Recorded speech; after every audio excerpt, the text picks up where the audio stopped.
The birthday bombshell. Birthdays are supposed to be about cake, laughter, and surprises, but nothing prepared me for this one. The restaurant was buzzing with chatter, candles glowing as my family gathered around the table.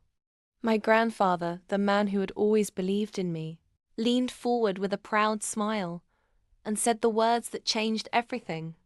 "Sweetheart, I hope you love the apartment.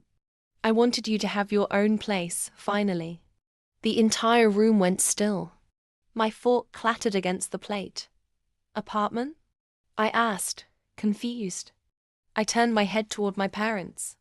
Their faces drained of color. Their hands trembled. And that's when I realized there was an apartment. One my grandfather had bought for me. Only I had never seen it. My parents had sold it behind my back. The shock turned to fire in my chest. They had stolen my future, my independence, my gift. But I didn't shout. I didn't cry. Instead, I smiled. And that smile terrified them. Because they didn't know I had already suspected something. Weeks of work in my father's study property deeds with my name on them. And then curiously erased. That night, I made copies and hired a lawyer. So when my grandfather asked that question, I knew the truth would eventually bleed out. And my parents? They were standing on a landmine.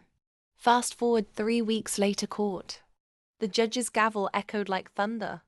The evidence was undeniable. Fraudulent signatures, unauthorized sales, bank transfers traced directly to my parents' accounts.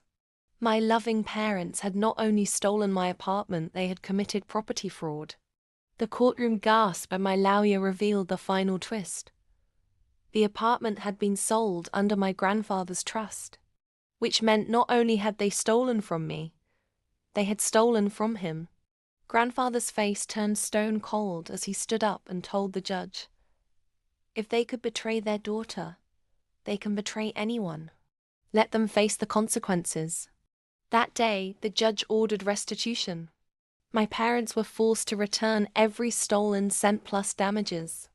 And since the buyers of the apartment backed out after the scandal, the property was restored. Back to me. But I didn't stop there.